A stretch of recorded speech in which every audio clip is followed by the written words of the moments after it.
Pokemon, the multi-billion-dollar franchise that has been a part of millions of people's lives. The franchise has dipped its toes in almost everything. Cafes, parks, mobile apps, anime and manga, and the media that started it all, video games. My history of the franchise began with Sapphire around 2005-ish, then Leaf Green shortly after that, then I skipped to Soul Silver, got Black and White day 1 in North America, thank you mom, and their sequels a year after they released. Don't ask me how, but I was happy regardless. And that was pretty much it until February 2020 when I got a 2DS and a Switch with Pokemon X and Sword, and I've pretty much been back to the franchise since. I don't have ZA yet, but I do have plans. So what do all these games, besides ZA I think, have in common? Nuzlocks. Nuzlocks have become a way for trainers to test their skills in more extreme circumstances. You can only catch one Pokemon per route. If a Pokemon faints, you can't use it anymore, so it's dead. And if you white out or black out, depending on what game you're playing, game over, restart, try again. For me, Pokemon Nuzlocke didn't start becoming popular until 2019 when Jada Animations uploaded her first Wait, I didn't pause this. Who paused it? You know this ain't original, right? There are thousands of Nuzlocke videos on the platform and hundreds of Nuzlocke channels. You ain't exactly breaking new ground, buddy. Okay, true, but here's the thing. I've never attempted a Nuzlocke before, and seeing all these Nuzlocke videos have gotten me quite interested in them. And with Nuzlocks from a certain generation, I've only seen one path for them, which is only a third of the game, so I thought, why not? For my first Pokemon Nuzlocke, I will be playing all the main story for Pokemon Violet. Still unoriginal, motherfucker!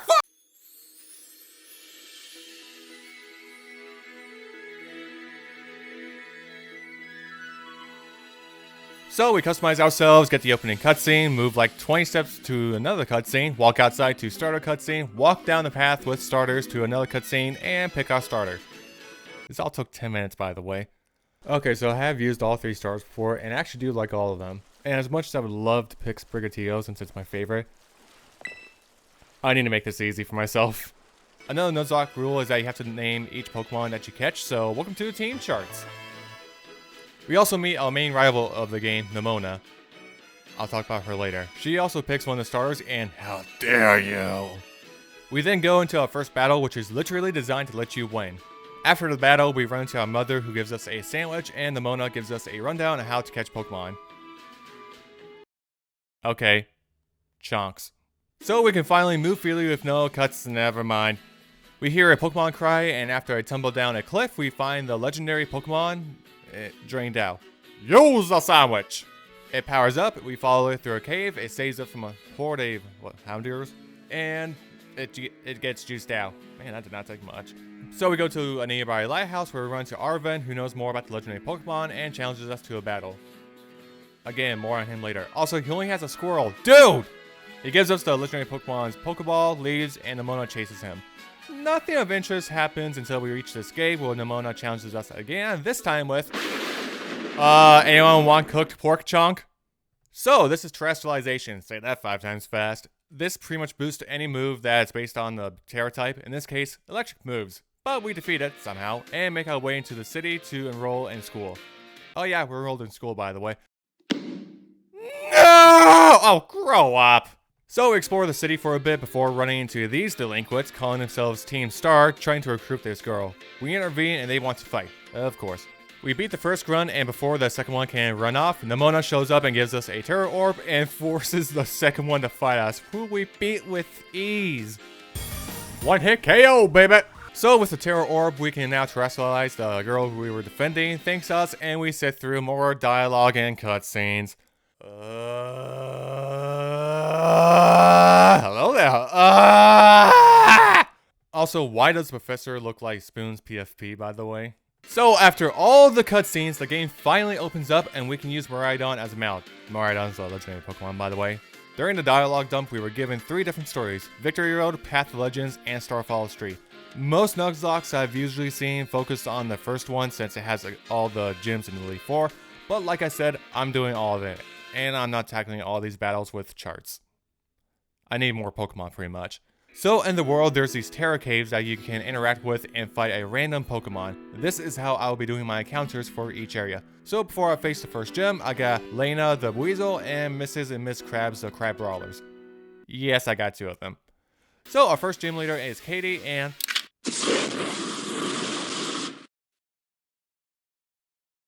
Badge please!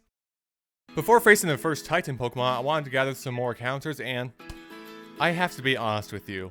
One of my encounters was a Bonsweet, and while I was looking at what my other encounters could have been, this happens. Oh no, I will stick for rule of if I find a shiny, I'm switching that shiny out. I should take a peek. What would that dragon Titan be?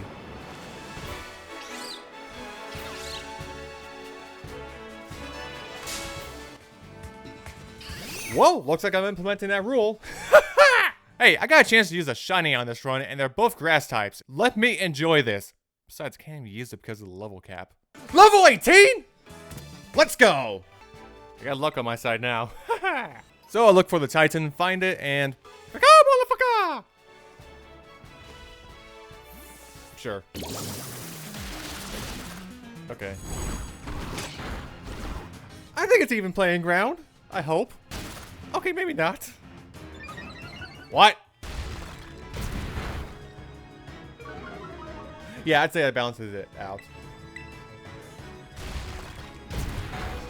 Holy shit! What? Oh, right. I forgot. So it runs off and eats a herb and gets a boost. Fun. Arvin shows up and helps us with a shelter, mind you. And we defeat the Titan. You get the herb and Arvin makes a sandwich out of it. Well, multiple sandwiches. Miraidon comes out of its Pokeball wanting one, so you give it yours and it boosts its power up.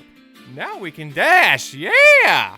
Alright, next gym. And this is where I started getting worried. Braxton has a Sudowoodo that has ended many runs before, and I didn't have anything against him. However, I happened to find a Pokemon that could help me. It knew Disabled and Hypnosis, and right before the battle, it learned Poison Gas, so it was perfect. So, welcome to the team, Jeffrey the Drowsy. Wait, Charts, when did you evolve? So we collect some sunflowers for the gym challenge, and we're face to face with Braxton. His first two Pokemon go down pretty easily. Motherfucker, seriously? And he's using a small live, which I've used before, and that Pokemon blows. And when his Ace came out, I switched to Jeffrey. This shouldn't be too bad. Trailblaze. Oh, it's a grass type move. Well, at least I got off that poison gas, so if I get the Hypnosis, I should be...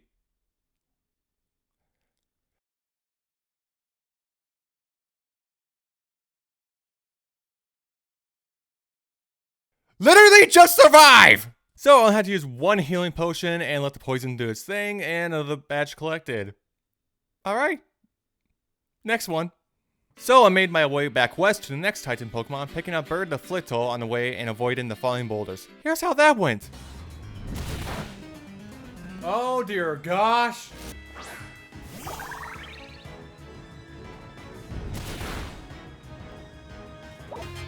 Literally just sucking Terra. My gosh, Bombardier is actually not a joke. That did jack shit! What do I do? I think I wipe. I legit think I wipe. Maybe.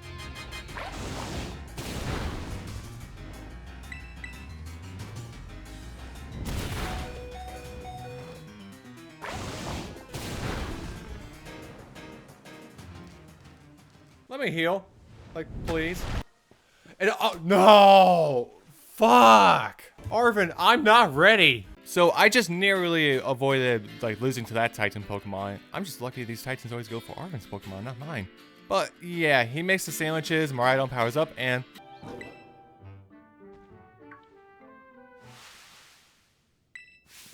Oh.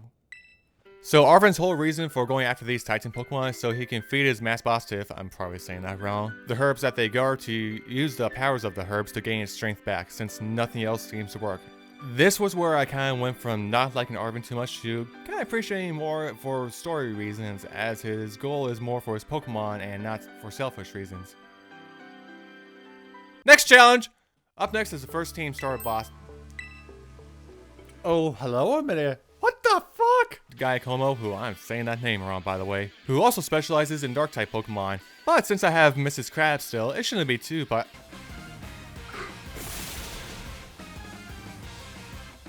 Well, there goes my plan! Well, that ruined my plans! So I had to rethink my strategy before entering the base, which is literally just defeating 30 Pokemon with the Let's Go mechanic in 10 minutes, before taking on the boss. His first Pokemon went down pretty easily. His second one, not so much. So I got 2? Well, that just got easy. I'll spin you up good, Party Crasher. You were saying. Oh, you gotta be joking, that was half. Well, that was worthless. Can I use counter?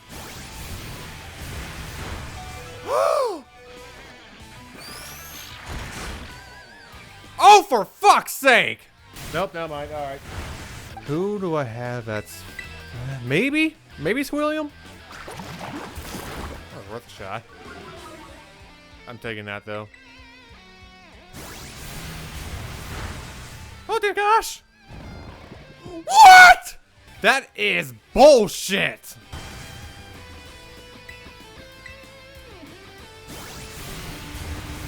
I did not mean to do that! I'm a Herfiting!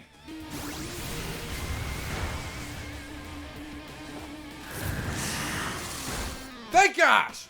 That went from being so freaking easy to moldy shit, he took out half my team. So not only did he take out half my team, he also took out my ground type Pokemon I was saving for Iono. You know, I just realized something. I lost my ground type Pokemon for Iono. Gosh. Fucking damn it. This was where I knew I'd lost. Iono has a Miss Magnus that will wipe my entire team, and now I had nothing to counter it. So I pretty much decided that I had lost. But it wasn't going down easy. So I made my way to Lavencia to face Iono before being challenged by Nemona. Anyways, we played Where's the Director for our gym test, and we were face to face with Iono. Her first 2 Pokemon go down pretty easily, but when she sends out Ability Bolt, well...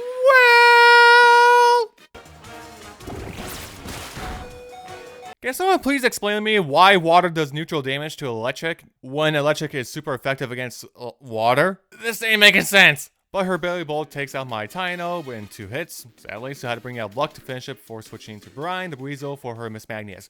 Now, before you call me crazy, Brian's Terra type is ground, so my plan was to Patero Evolve and spam Fury Cutter, which would have worked if she didn't use Hex.